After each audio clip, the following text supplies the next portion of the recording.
Hi, in this video I'm going to show you how to add section breaks in Word. Whether you are working on a lengthy report, a thesis, or any documents that requires different formatting in various sections, knowing how to add section breaks is essential. So let's start the video. First, open your Microsoft Word document.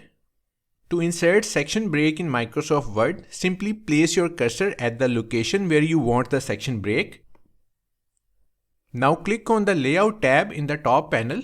So click on Layout tab and then click on Breaks. A menu will appear. Under Section Breaks, choose the type of section break you want. Select Next Page to start a new section on the next page in the Word document. You can see there is a new section on the next page. Select Continuous to start the new section on the same page. So that's how to add section break in MS Word. Thanks for watching.